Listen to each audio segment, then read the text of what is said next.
Alrighty, we're less than an hour away from the first Champions League match involving Celtic.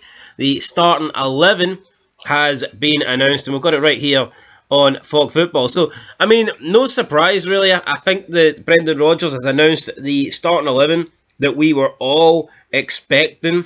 Is this his strongest starting 11? I think we'll know more as the season goes on, but right now, it's the 11 that I expected. Some people are saying Trusty over Scales. Scales was never really going to get dropped. I think Trusty has to earn that position. For me, Scales has been good this season. He deserves to start alongside Carter Vickers.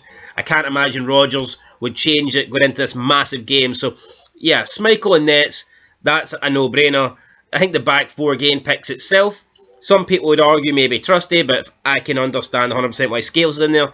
Move into the midfield. You've got McGregor, Hatate, and Engels.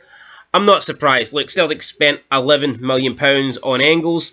They intend to use him. He was brought in not to help them, beat the trash teams in the Scottish League. He was brought in to help them get big results in Europe, and that's why he's in there. So, no surprise. Again, he got put straight in. Didn't really earn it, but I think when you spend £11 million, I think you'd expect it to go straight in. I don't think he had to earn his position. He was going to get a chance in the starting 11 just because of the money that it cost to bring him in. So, very solid midfield, McGregor, Engels, Hatate. I mean, that's probably as good as it can get.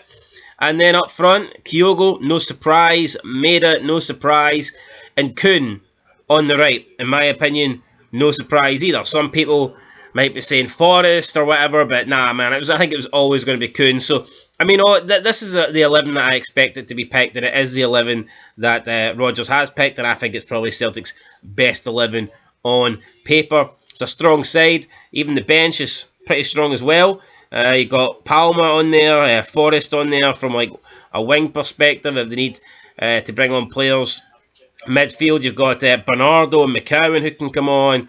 Obviously, they've got Adea as their option up front, and you can see that the new signing for Barca's on the bench as well, Fale. So you've got Yang as well on the bench. So, I mean, look, it's a good Celtic team, there's no doubt about it. It's a good starting 11, and I believe this 11 will get the win over Slovan Bratislava. I predicted what, 2-1? 2-1, I've changed my mind. I think I did a bet builder, 3-0 Celtic, Kyogo to score first, and Maida to assist at any time. So here, we'll see if that comes up or not, but this Celtic team should be good enough to beat Slovan Bratislava, and honestly, if it doesn't, then it will be a major disappointment for Celtic and for Brendan Rodgers, because I think this is the easiest team that they've got out the 8. It's a home tie, and they've got their strongest squad available with no injuries, no suspensions. So there's no excuse tonight. Celtic have to win, and hopefully they will for the Scottish coefficient. Anyway, guys, that's it. Match review coming later. Till then, peace.